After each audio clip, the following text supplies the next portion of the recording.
Certa vez, o Cristo, depois de prever a sua crucificação, fez a seguinte promessa aos apóstolos: Se me amais, guardai os meus mandamentos, e eu rogarei ao Pai, e ele vos enviará outro Consolador, para que fique eternamente convosco, o Espírito de verdade, a quem o mundo não pode receber, porque não o vê, nem o conhece. Mas vós o conhecereis, porque ficará convosco e estará em vós. E o Consolador, que o Pai enviará em meu nome, vos ensinará todas as coisas, e vos fará lembrar de tudo o que vos tenho dito. Essa promessa do Mestre iria agora ser cumprida. Na camada mais elevada da espiritualidade, já uma gloriosa falange de espíritos estava reunida, dela fazendo parte Joana d'Arc, Sócrates, Platão, João, o Evangelista, Paulo de Tarso, Cáritas. e Vicente de Paulo. E o Espírito de verdade que iria presidir a reunião, ao adentrar no ambiente, resplandecia como um sol. é o Espírito de verdade. Ouçamos sua mensagem. meus irmãos, aproxima-se o momento sublime de ser levado à terra o Consolador prometido por Cristo. O Consolador, deveis sabê-lo, é a doutrina de Jesus. Só ela, espalhada pela terra, poderá consolar a humanidade e dirigida até Deus. A minha missão, com a colaboração de todos vós, será a de restabelecer as verdades do cristianismo, deturpadas pelos homens, e acrescentar tudo aquilo que Jesus não pôde dizer devido ao atraso intelectual da humanidade. Para abrir o caminho e facilitar nossa missão, espíritos com alto nível evolutivo já reencarnaram ou estão reencarnando. Pestalozzi, Thomas Edison, Darwin, Pasteur, Renan, Comte, Spencer. Todas as áreas do conhecimento receberão um novo impulso no século XIX, inclusive a música, com Wagner, Verdi, Gounod, Rossini e Berlioz. Haverá na Terra uma revolução de ideias novas. Então desceremos para implantar a doutrina completa de Jesus. No entanto, meus irmãos, para atingirmos o objetivo, que é preciso, Senhor? que um de vós reencarne, Com qual missão? a de receber a doutrina que transmitiremos através de sensitivos escolhidos, e mais, divulgá-la em livros que hão de espalhar-se como sementes por todo o globo terrestre. Mas eu vos aviso, essa missão será muitas vezes coroada de espinhos. Permiti, Senhor, que eu faça o sacrifício. Pois tendes o meu assentimento. Já fostes um apóstolo, e sereis agora o meu na terra. Reencarnareis, e mais tarde, quando soar a hora, havemos de nos reencontrar. Vinde comigo. Jesus nos aguarda. E na França, na cidade de Lyon, no dia 3 de outubro de 1804, nasce o menino Denisard, que mais tarde se tornaria conhecido com o pseudônimo de Allan Kardec. A certidão de nascimento, assinada por 2 testemunhas e pelo presidente do tribunal, esclarece que o parto foi realizado pelo médico Pierre Radamel e que o menino nascera às 7 horas da noite, na rua Salá, 76, residência dos pais. Esclarece ainda o mesmo documento oficial que o nome correto do recém-nascido era Denisard Hippolyte Léon Rivail, e seu pai, o Dr. Jean-Baptiste Antoine Rivail, era ele magistrado, um juiz, e a mãe a senhora Jeanne Diamel. assistido pela falange do Espírito de Verdade, assim que Denisard Hippolyte Léon Rivail completou 6 anos de idade, era o filho único, seus pais o matricularam na escola primária mais próxima. Os cursos elementar e médio duravam 4 anos. O menino, ao concluí-los, pois, em fins de 1814, tinha 10 anos de idade. Alguns de seus parentes haviam se dedicado à advocacia e à magistratura, como seu próprio pai. Mas Denizar mostrava já interesse pelo estudo das ciências e da filosofia. E enquanto o imperador Napoleão Bonaparte seguia preso para a ilha de Santa Helena, após ser derrotado em Waterloo, o menino Denizar seguia em companhia de seus pais para a tranquila cidade de Yverdun, na Suíça, a fim de estudar no instituto dirigido pelo famoso educador Henri Pestalozzi. Pestalozzi, que fazia parte da falange do Espírito de Verdade, reencarnara em 1746 na Suíça e, com apenas 21 anos de idade, divulgara pela imprensa uma série de artigos sobre a depravação geral dos costumes e o despotismo da nobreza sobre as classes mais humildes. Mas a sua grande preocupação era a educação, principalmente a das crianças pobres, então abandonadas pelos governos aristocratas. E o educador, dotado de comovedora bondade, inicia em 1775 o seu apostolado, recolhendo das ruas 50 crianças órfãs de pai e mãe, crianças mendigas, cobertas de trapos, sarna e de outros parasitas. E com enorme dificuldade material, mas transbordando amor, o sublime educador deu-lhes teto, alimento e instrução. Ensinou-lhes inclusive o trabalho manual. E tão amado era pelas crianças que elas o chamavam de Pai Pestalozzi. Mas o educador, ao fim de alguns anos, viu-se obrigado a fechar as portas de seu primeiro instituto. Mais tarde, ele confessaria: Vivi durante anos inteiros rodeado por mais de 50 crianças mendigas. Dividi com elas o meu pão. Vivi, por minha vez, como um mendigo, para ensinar os mendigos a viver como homens. Em outra cidade, Pestalozzi repetiu o exemplo, recolhendo nas ruas 150 crianças totalmente desamparadas. Entre os seus princípios pedagógicos, destacava-se o respeito pela individualidade da criança. E proclamava que o relacionamento entre o professor e o aluno devia ser baseado não no medo, mas no amor. Isso o mestre o disse numa época em que se infringia aos alunos castigos corporais.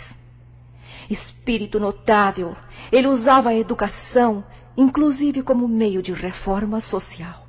Considerado um gênio, Pestalozzi foi o fundador da educação popular moderna e o fundador da pedagogia social. Dos seus livros é que mais tarde surgiu a ideia da criação de instituições pré-escolares, parques infantis, jardins da infância, escolas maternais, maternidades e lactários. O Instituto de Pestalozzi funcionou em diversas cidades e instalou-se em Yverdun somente em 1805, tendo as portas abertas para as crianças pobres e ricas. Além de instrução, Pestalozzi transmitia às crianças educação moral, procurando despertar-lhes o sentimento religioso, sem, no entanto, impor dogmas. Entre os seus alunos destacou-se o alemão Carlos Ritter, que se tornou sábio e ficou na história da ciência como precursor da antropogeografia. Quando o menino Denizar Hippolyte Léon Rivaio atravessou os grandes jardins floridos do castelo de Lohengrin, onde funcionava o instituto a fim de ser matriculado como pensionista, Pestalozzi já tinha 58 anos de idade. O desenvolvimento intelectual de Denizar, orientado por Pestalozzi, fazia parte do plano da espiritualidade superior.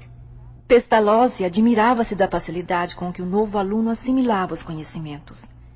E Denizar, ao completar 14 anos de idade, foi incumbido de dar aula aos seus colegas menos adiantados. E alguns anos depois, merecendo de Pestalozzi absoluta confiança, passou a substituí-lo na direção do instituto, quando o velho mestre saía pela Europa a criar, a pedido dos governos, escolas semelhantes à de Yverdun. Bacharel em ciências e letras, sabendo falar e escrever o alemão, o inglês, o espanhol, o italiano e o holandês, Denizar, no portão do castelo, despediu-se de Pestalozzi como quem se despede de um pai.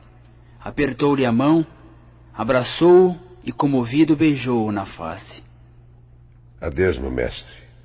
Adeus, meu filho. Prometo enviar notícias, pois é desejo meu criar na França um instituto igual ao seu. As crianças francesas certamente hão de agradecer-lhe. Que Deus o ampare na vida que vai iniciar, meu filho. E o jovem pedagogo regressou à França e conseguiu em Lyon a isenção do serviço militar. Com Napoleão Bonaparte prisioneiro na ilha de Santa Helena, a partir de 1815, onde viria a desencarnar em 1821, voltara a monarquia a instalar-se na França.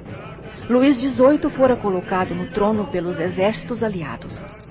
Ao regressar Denisard, já o rei Luís XVIII, para agradar o partido do reacionarismo extremo que o alto clero dirigia, havia entregue aos padres a educação popular. E a educação na França, ao invés de receber o influxo renovador das ideias de Pestalozzi, continuou estagnada. Denisard, porém, vivia agora em Paris, então o maior centro cultural do mundo. E com menos de 20 anos de idade, já começava a escrever o seu primeiro livro. Um curso de aritmética para as crianças, segundo Pestalozzi, mas com modificações. O livro, editado em Paris, teve 2 edições no ano de seu lançamento. Nesse mesmo ano de 1824, morre o monarca Luís XVIII e é elevado ao trono da França o seu irmão Carlos X, cujo reinado caracterizou-se desde logo pela incapacidade e violência.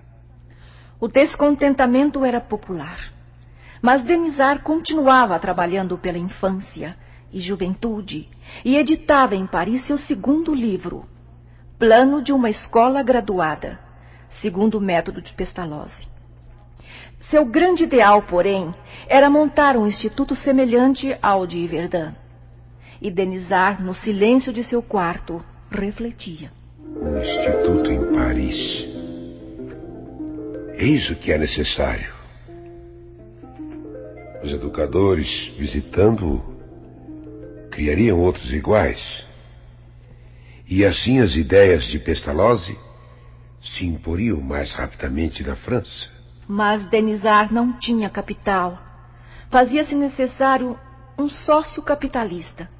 E recordou-se de um tio, irmão de sua mãe, o qual concordou com a ideia. E Denisard instalou o Instituto Técnico Rival, na Rua Sèvres 35, no elegante distrito de Luxemburgo. No ano seguinte, em 1827, Pestalozzi desencarnaria. Denisard tinha agora 3 ocupações. Lecionava, dirigia o instituto e escrevia livros. Em 1828, não tendo ainda 25 anos completos, publicou um Plano para a Melhoria da Educação Pública, no qual propôs a criação de uma escola teórica e prática de pedagogia inexistente em França. E enviou o plano aos membros do parlamento. Denisard, então, já era diretor de instituto da Academia de Paris. A situação política, no entanto, agravara-se. O rei Carlos X, obcecado pelo absolutismo real, amordaçou a imprensa, investiu contra o alistamento eleitoral e dissolveu as câmaras, impedindo que 270 deputados da oposição tomassem posse. A insurreição de Paris era iminente.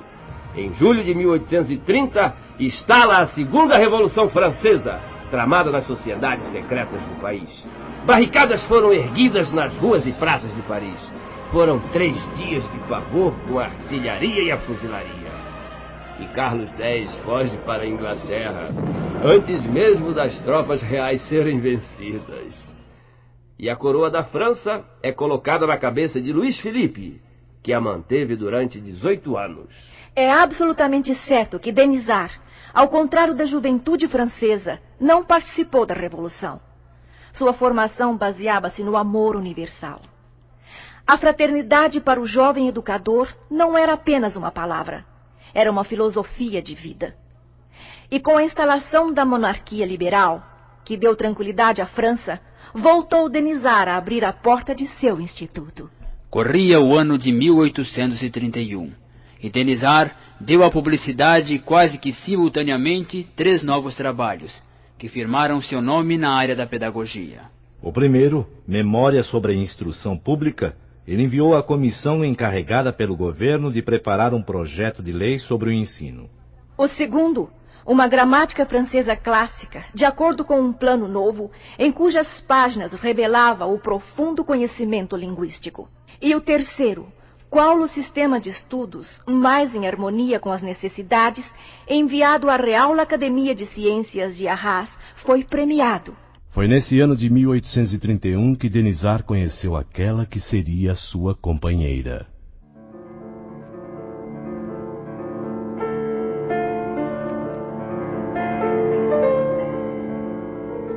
Meu nome é Amélie. Tinha ela a estatura média, as feições belas, os olhos claros e serenos. Amélie? Amélie Gabrielle Boudet. E sou sua admiradora. Li todos os seus livros. É uma satisfação saber que a senhorita os leu. Por que se interessa tanto pela pedagogia? Como o senhor, eu sou também professora. Ah, sim? Mas eu deixei de lecionar. E escrevi 3 livros. É também autora? Mas que interessante. E que livros publicou? O primeiro saiu há 6 anos passados, em 1825, e se chama Contos Primaveris. O segundo, Noções de Desenho. Eu gosto muito de desenho e de pintura. Foi publicado em 1826. E o terceiro, O Essencial em Belas Artes, publicado em 1828. É curioso, senhorita Amélie. Estamos nos conhecendo agora, no entanto, tenho a sensação de que a conheço há tanto tempo. É uma sensação muito estranha. Bem, Sr. Denisard, já que me fez essa confissão, eu devo lhe dizer que sinto a mesma coisa. E pode me chamar de Gabi. É como os amigos me tratam. Amélie Boudet nascera em Paris no dia 23 de novembro de 1795. Tinha, pois, 9 anos a mais que Denisard. Culta, inteligente, professora e autora de livros, numa época em que poucas mulheres dedicavam-se ao estudo, Amélie não poderia jamais aceitar como esposo quem não correspondesse francamente aos seus ideais. Por isso mesmo, recusava alguns pretendentes. Denisard, porém, lhe parecia o homem certo, não obstante mais moço, e aceitou o seu pedido de casamento. E meses depois, no dia 6 de fevereiro de 1832, assinaram eles o contrato de matrimônio. E passaram a residir no prédio onde estava instalado o Instituto Técnico Rivail. O casal não teve filhos. 3 anos depois, em 1835, a vida econômica de Denisard sofreu um abalo. Seu tio tornara-se um jogador inveterado. O instituto, à beira da falência, entrou em liquidação, cabendo a cada sócio 45.000 francos. Essa quantia, Denisard e Amélie confiaram a um amigo, um negociante.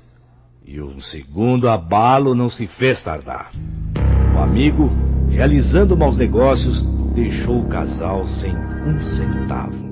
2 abalos em seguida. Dir-se-ia que a espiritualidade experimentava a fibra de ambos.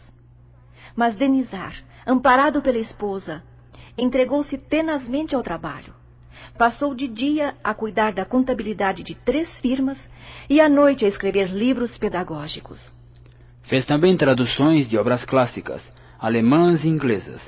Sua vida profissional foi equilibrando-se, sempre amparado pela valorosa Amélie Boudet, que se tornou, por assim dizer, sua secretária. Mais tarde, Denisard deixou as 3 firmas e passou a organizar os cursos que o professor Lévy Alvarez, seu grande amigo, dava no bairro de Saint-Germain. Em parceria com ele, escreveu 2 obras.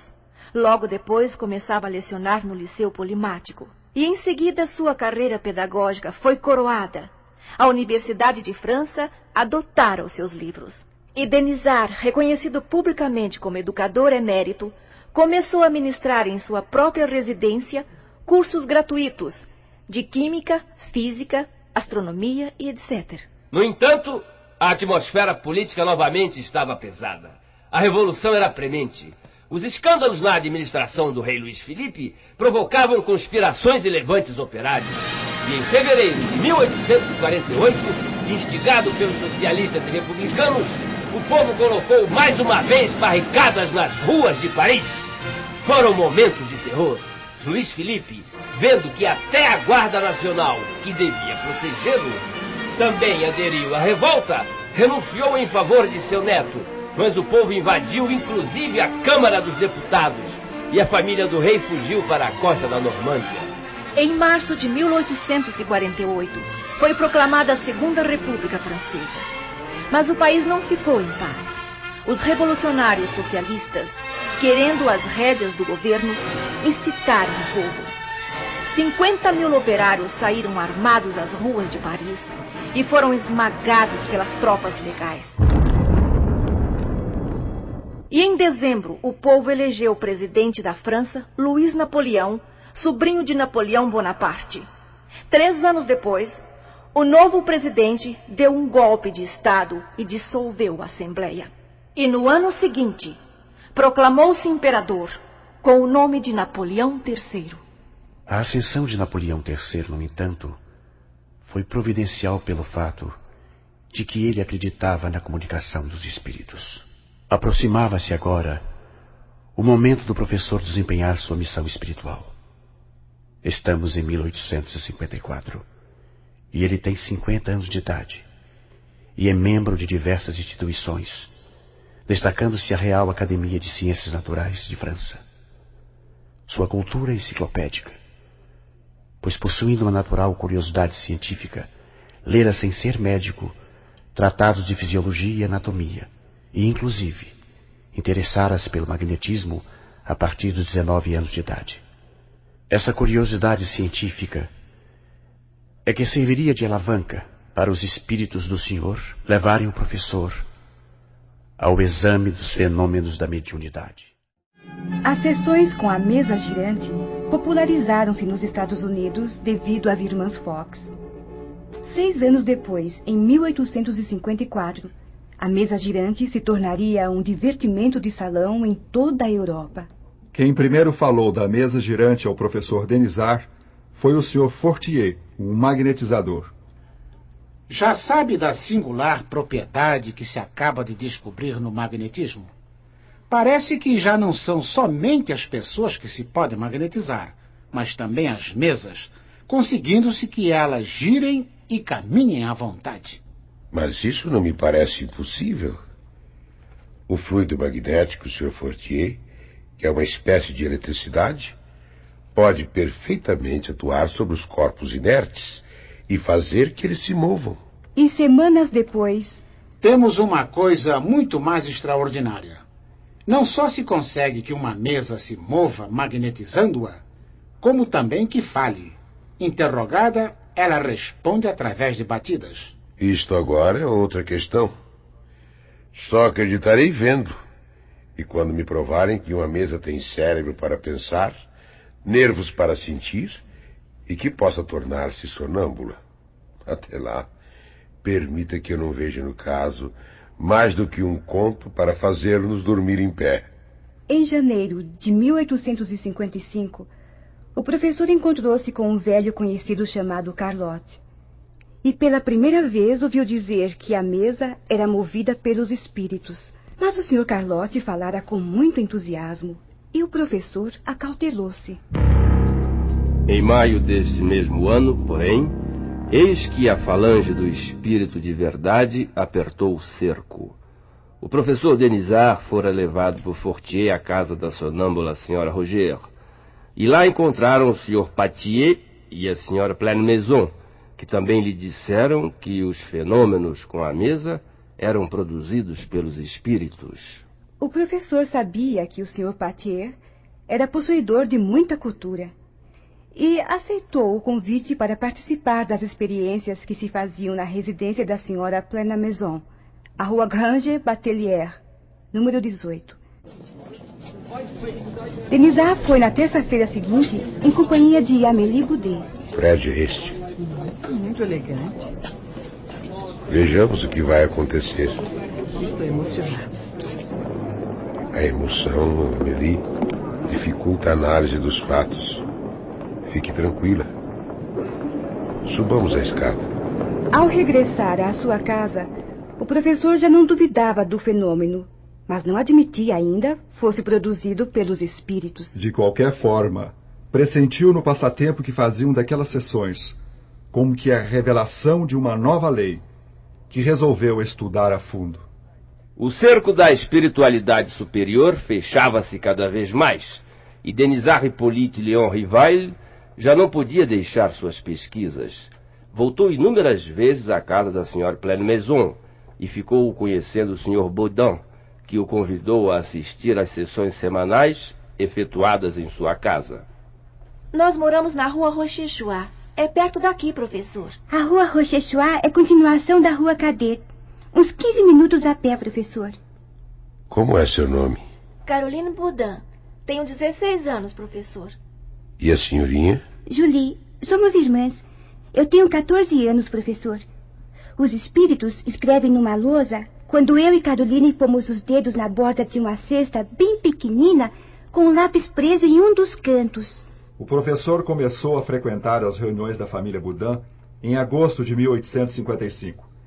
A escrita com a cesta era feita com a participação das duas meninas a um só tempo, e as respostas, com muita rapidez, eram redigidas no idioma em que a pergunta havia sido formulada. E mais, os espíritos respondiam, inclusive, às perguntas mentais, e cada um deles apresentava uma caligrafia. O professor já não tinha dúvidas.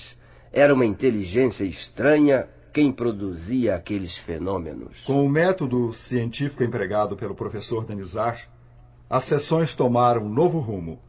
Não mais se faziam perguntas fúteis aos espíritos.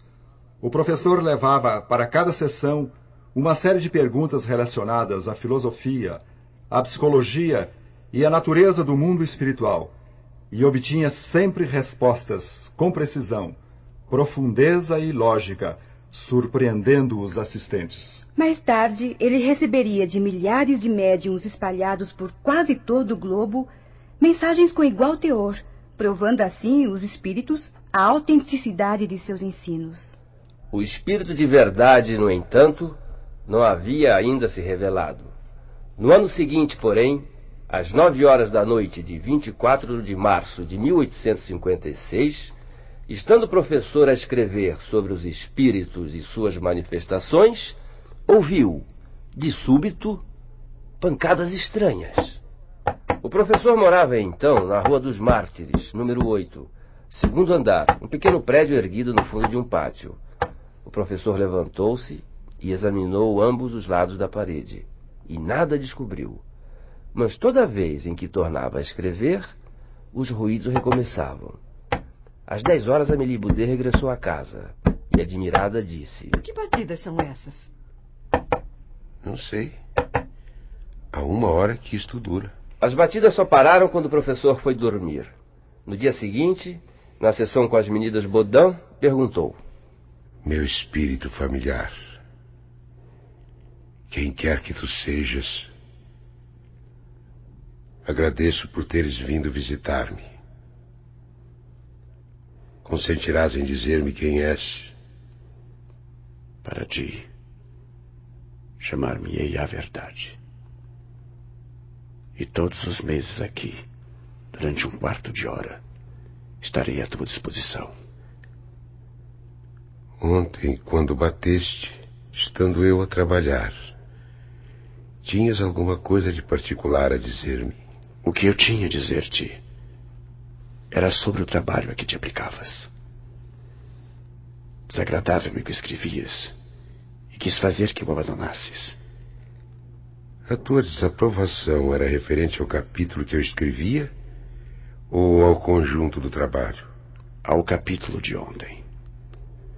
Submeto-o ao teu julgamento. Se o releres, reconhecerás tuas faltas e as corrigirás. Eu mesmo não me sentia satisfeito com esse capítulo e o refiz hoje. Está melhor? Está melhor, mas ainda não satisfaz. Relê da 3ª, 30ª linha e com um grave erro depararás. Rasguei o que escrevera ontem. Não importa. Isso não impediu que a falta continuasse. Relê e verás. De regresso à casa, o professor examinou o capítulo. E espantou-se de haver cometido na 30ª linha um erro grave. Mas ficou satisfeito. Tinha agora a certeza de que todos os seus escritos eram analisados, frase por frase, pela espiritualidade superior. Por essa época, já ele participava também das sessões com a senhorita Jaffé, médium sonâmbula e notável psicógrafa. As comunicações eram transmitidas através da então chamada cesta de bico.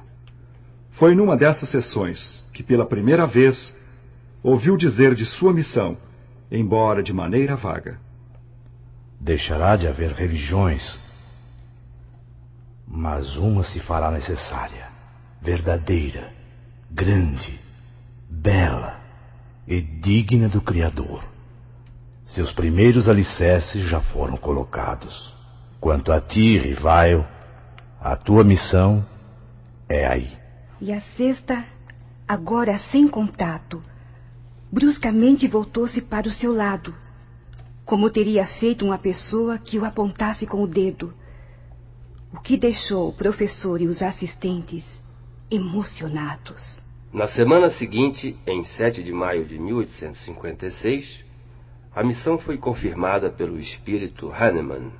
Se observares as tuas aspirações e tendências e o objeto quase constante das tuas meditações, não te surpreenderás com o que te foi dito. Tens de cumprir aquilo com que sonhas desde longo tempo. É preciso que nisso trabalhes ativamente para estares pronto, pois mais próximo do que pensas vem o dia. A confirmação definitiva da missão somente poderia ser dada pelo Espírito de Verdade. E no dia 12 de junho de 1856, tendo por médium a senhorita Aline Carlotti, o grande espírito transmitiu ao professor a seguinte mensagem psicografada. Confirmo o que te foi dito, mas recomendo-te muita discrição se quiseres sair-te bem. E acrescentou: a missão dos reformadores é cheia de escolhos e perigos. Previno-te de que é rude a tua, porquanto se trata de abalar ou transformar o mundo inteiro. Não suponhas que te baste publicar um livro, 2 livros, 10 livros para em seguida ficares tranquilamente em casa. Tens que expor a tua pessoa. Suscitarás contra ti ódios terríveis. Inimigos encarniçados se conjurarão para a tua perda. Hás de te ver a braços com a malevolência, com a calúnia, com a traição mesma dos que te parecerão mais dedicados. As tuas melhores instruções serão desprezadas e falseadas. Por mais de uma vez sucumbirás sob o peso da fadiga. Numa palavra, terás de sustentar uma luta quase contínua, com o sacrifício do teu repouso, da tua tranquilidade, da tua saúde e até da tua vida. Pois sem isso, viverias muito mais tempo. Diante do professor, o futuro estava escrito com letras de fogo. E o Espírito de Verdade ouviu de seus lábios a resposta que já sabia de antemão. Espírito de Verdade, agradeço os teus sábios conselhos. Aceito tudo, sem restrição e sem ideia preconcebida. E profundamente emocionado, quase sem poder conter as lágrimas, cheio de humildade, orou.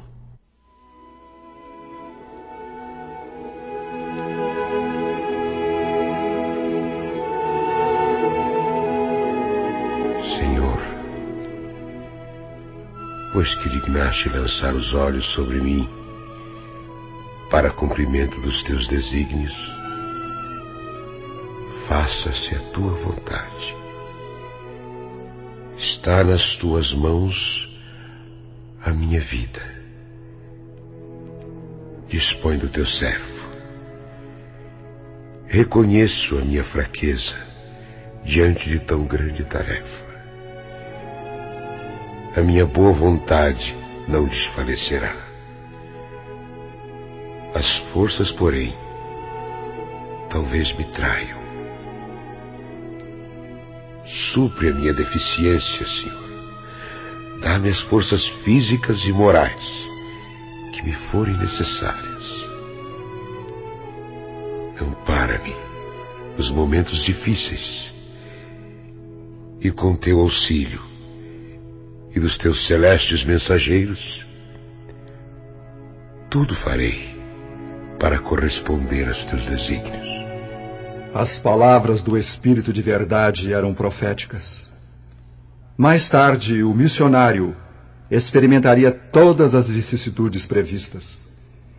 Somente em fins de 1856, os originais de O Livro dos Espíritos ficaram concluídos. Faltava apenas a revisão, que foi feita, inclusive, pelos espíritos, os quais se serviram de diversos médiuns. Primeiro, de Caroline Julie Baudin, que paralisaram o trabalho por haverem se casado e deixado Paris. Depois, da senhorita Jaffé. Pronta a obra, restava agora colocar na capa o nome do responsável.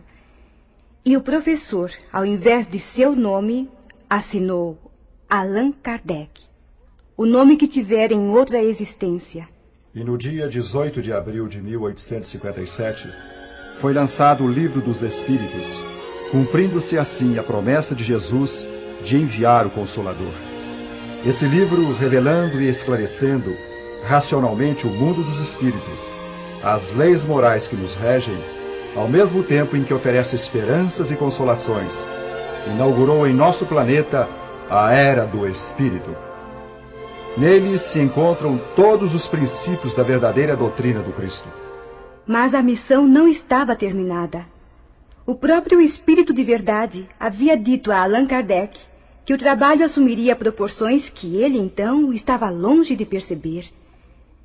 E meses depois foi lançada, em 1º de janeiro de 1858, a Revista Espírita, que se tornou o complemento indispensável das obras da codificação. E ainda em 1858, no dia 1º de abril, Kardec fundou a Sociedade Parisiense de Estudos Espíritas, que orientaria o movimento espírita não apenas da França, e que teve a notável menina Hermance Diffot como médium principal. Com apenas 14 anos de idade, havia ela psicografado os livros História de Joana d'Arc, História de Luís XI e Vida de Carlos VIII, que Kardec editaria. O trabalho era extenuante, mas o missionário não parava. Ele residia agora na passagem Sainte-Anne, 59. E em setembro de 1860, fez a sua primeira viagem doutrinária. Destino, Lyon. De regresso a Paris, recorda-se da casa onde nascera e que não pudera rever. Havia sido derrubada em 1840 devido à inundação do rio Rhône. O ano seguinte, 1861, assinala 3 fatos históricos. Em 15 de janeiro, lança Kardec o Livro dos Médiuns, que trata do aspecto científico do espiritismo, colocando ao alcance da humanidade os meios de comunicação com os espíritos. E em setembro, o mestre visita com Amélie Boudet 20 cidades, presidindo 50 reuniões em 7 semanas. O terceiro fato teria logo grande repercussão. Kardec remetera ao escritor e livreiro francês Maurice Lachatre, então residente em Barcelona, 300 livros espíritas. O bispo, porém, fez confiscar a encomenda e não a devolveu a Paris. E querendo restaurar a Inquisição na Espanha, ordenou fossem queimados os 300 volumes no local público onde os condenados eram executados. Allan Kardec, então, pela Revista Espírita, que já tinha assinantes em quase todo o mundo, proclamou: Espíritas de todos os países, não esqueçais a data de 9 de outubro de 1861. Será marcada nos anais do Espiritismo. Que ela seja para vós um dia de festa, e não de luto, porque é o penhor de vosso próximo triunfo. E em abril de 1864, é oferecido à humanidade o Evangelho segundo o Espiritismo, que com seu lema fora da caridade não há salvação, deixa evidente que a moral pregada pela doutrina espírita é a do Cristo. Nesse livro, Allan Kardec transcreve, no capítulo O Cristo Consolador, uma sublime mensagem trazida pelo Espírito de Verdade, e cujo conteúdo é do próprio Cristo. Venho, como outrora entre os filhos desgarrados de Israel, trazer a verdade e dissipar as trevas. Escutai-me. O Espiritismo, como outrora a minha palavra, deve lembrar aos incrédulos que acima deles reina a verdade imutável. O Deus bom, o Deus grande que faz germinar as plantas e que levanta as ondas. Eu revelei a doutrina divina. E como um ceifador liguei em feixes o bem esparso pela humanidade. E disse, vinde a mim, todos vós que sofreis. Mas os homens ingratos se desviaram da estrada larga e reta que conduz ao reino de meu Pai, perdendo-se nas ásperas veredas da impiedade. Meu Pai não quer aniquilar a raça humana. Ele quer que, ajudando-vos uns aos outros, mortos e vivos, ou seja, mortos segundo a carne, porque a morte não existe, sejais socorridos. E que não mais a voz dos profetas e dos apóstolos, mas a voz dos que se foram, faça-se ouvir para vos gritar. Crede e orai, porque a morte é a ressurreição, e a vida é a prova escolhida, durante a qual vossas virtudes cultivadas devem crescer e desenvolver-se como o cedro. Homens fracos, que vos limitais às trevas de vossa inteligência, não afasteis a tocha que a clemência divina vos coloca nas mãos, para iluminar vossa rota e vos reconduzir, crianças perdidas, ao regaço de meu Pai. Estou demasiadamente tocado de compaixão pelas vossas misérias, por vossa imensa fraqueza, para não estender a mão em socorro aos infelizes extraviados, que vendo o céu, caem nos abismos do erro. Crede, amai, meditai sobre todas as coisas que vos são reveladas. Não mistureis o joio ao trigo, as utopias com as verdades. Espíritas, amai-vos, eis o primeiro mandamento. Instruí-vos, eis o segundo. Todas as verdades se encontram no cristianismo. Os erros que nele se enraizaram são de origem humana. E eis que de além-túmulo, que acreditáveis vazio, vozes vos clamam. Irmãos, nada perece. Jesus Cristo é o vencedor do mal. Sede vós os vencedores da impiedade.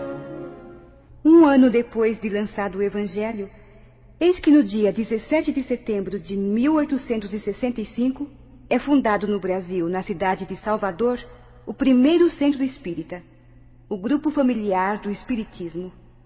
E em 1º de agosto de 1865, Allan Kardec lança o 4º livro da codificação, O Céu e o Inferno, baseado em comunicações mediúnicas recebidas do mundo inteiro e com idêntico teor, e que destroem o dogma das penas eternas. Kardec continua firme em seu trabalho apostolar. Faz viagens doutrinárias, dirige a Sociedade de Estudos Espíritas e a Revista Espírita.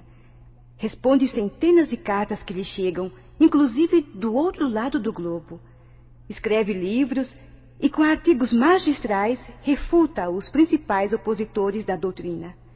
Os espíritos recomendam-lhe repouso, mas ele continua a levantar-se às 4:30 da madrugada, mesmo no inverno, pois já fora avisado que não ficaria na terra por muitos anos mais. E em janeiro de 1868, publica o 5º e último livro da codificação, A Gênese, os milagres e as predições segundo o Espiritismo. E sentindo próximo o desenlace, redige um projeto para a constituição do Espiritismo. Estava concluída sua missão, ou seja, restabelecer na terra o cristianismo, em espírito e verdade.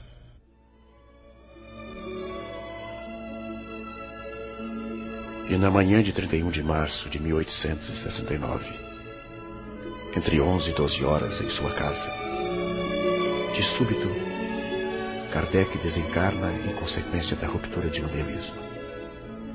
Tinha então 65 anos incompletos. O corpo do codificador foi enterrado no cemitério de Montmartre e depois trasladado para o Père-Lachaise. Morrera o corpo, e seu espírito foi levado pela gloriosa falange do Espírito de Verdade às mais resplendentes regiões para rever Jesus. Mas ficaram suas obras de valor eterno, que constituem o maior patrimônio da humanidade.